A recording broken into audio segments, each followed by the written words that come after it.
So I want to begin by talking about who is Allah, who is God.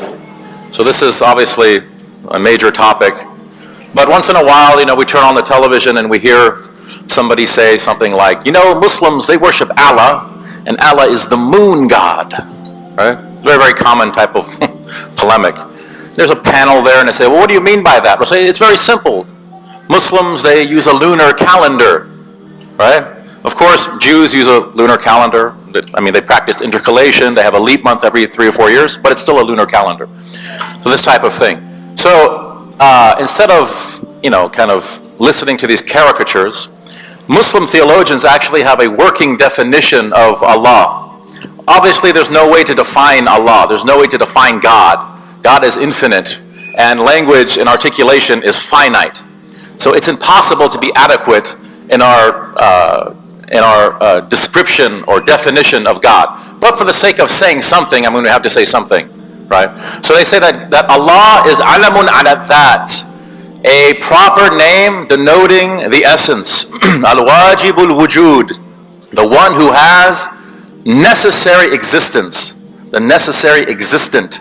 Al-mustahiq li jami' al-kamalat, the one who is deserving of every type of perfection.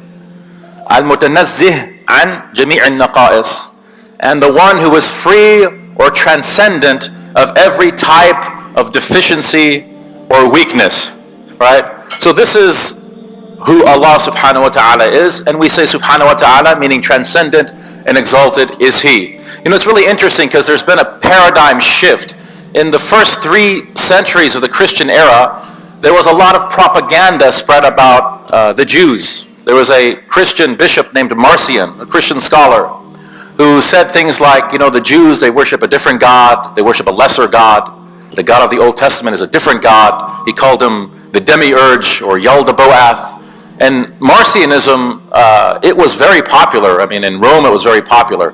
It was so popular that Tertullian of Carthage, who was a 2nd century Christian apologist, he actually wrote a 5-volume refutation of Marcionism, right? So that type of paradigm has now shifted, where we see elements within Judeo-Christianity now saying the same things about the God of Islam, about Allah subhanahu wa ta'ala, that Muslims, they worship a different God, that Muslims have nothing to do with Judeo-Christian morals and ethics, their theology is completely out of whack, this type of thing. So we have to recognize that. So Allah subhanahu wa ta'ala, Allah is the God of Abraham, Moses, and Jesus. In Hebrew, it's pronounced Eloh. So there's a verse in Deuteronomy 32:17. So this is the 5th book of the Torah.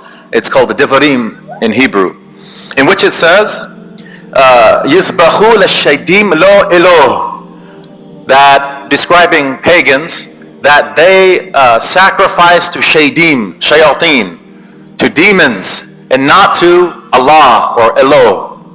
In Aramaic, it's pronounced Allah. This is according to the BDB, the Brown Driver Briggs Hebrew English lexicon, which is pretty much the standard at the graduate school level. What's interesting is there's a translation of the New Testament into Syriac. Now, Syriac, or also known as Late Aramaic, was the language of the prophet Jesus Christ, peace be upon him, whom we call Isa alayhi salam. And so the New Testament originals are in Greek, but in the 4th century, Christian scholars translated the Greek manuscripts back into the language of Jesus, back into the vernacular of Jesus. It's called the Peshitta, and this replaced the Tatian's Diatessaron. And Matthew 5:9, Jesus is reported to have said, in his own language, Guvehun le'uvdei shlomo, davanahi da'Allah nithqurun. Blessed are those who make peace, for they shall be called the children of Allah. And children of God is actually a very common expression in 1st century Palestine. It does not denote anything literal, right? This is something that's spiritual, like God is our Father in the sense that He loves us, He takes care of us. Jesus in the Lord's Prayer, for example, which is from the Q-source document, Matthew and Luke record it, he says, Avunda vashmayo nifqatashmoch, our Father who art in heaven, hallowed be thy name. All of us, right? So this type of thing. So he uses the word Allah for God, according to this 4th century Aramaic manuscript. Jesus is recorded in the Quran as saying, Inna Allaha Rabbi wa Rabbukum fa'abuduh. Hada siratul mustaqim. It is Allah who is my Lord and your Lord. Now going back to the name Allah, this is the straight path. The name Allah is very unique. There is no natural gender. So Arabic names, also in Hebrew and in Greek, although in Greek there's the neuter, we don't have that in Arabic and Hebrew, but nouns in Hebrew and in Arabic are gender-fied. Each have a gender assigned to them. Sometimes it's based on its natural gender, right? Like the word for boy in Arabic is walad, and walad is going to be masculine because a boy is masculine. But the word for girl, bint, a girl is feminine, so its natural gender, the word is feminine. But the word for the sun, for example, ash-shams, what is the gender of ash-shams? Does anyone know? Mu'annath. It's feminine. There's nothing in the word to tell you. There's no outward sign, right? Ta marbuta, aliful mamduda, maksud, nothing like that. There's no outward sign to tell you that this word for sun is feminine. You just have to know it. There's no natural gender. The sun is not male or female. But lexically, it's female. So when we say the name Allah and we say, Hu Allah, He is God, we're talking about His lexical gender. God is not a male nor a female, okay, in our tradition, right? So, and this name, it cannot be made diminutive, it cannot be made plural or dual.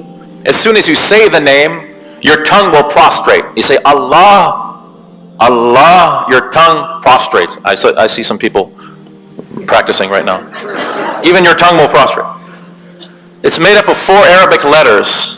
When you take off the first letter, the alif, it becomes lillahi, for God. When you take off the next letter, the lam, it becomes lahu, for Him. When you take off the next letter, the lam, it becomes hu, Him.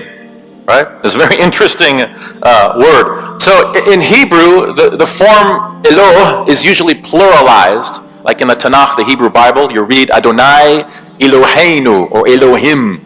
Elohim, the im is a plural. It's a plural of respect, right? Like it says in Genesis 1:1, Bereshith bara Elohim et hashamayim. In the beginning, literally, gods created the heavens, right? So this does not denote a plurality of some sort in the Godhead or in the essence of God. That's not how Semitic peoples understand it. This is called a plural of majesty, a royal plural. Like the Queen of England will say, we declare, right? But the Queen is only one person.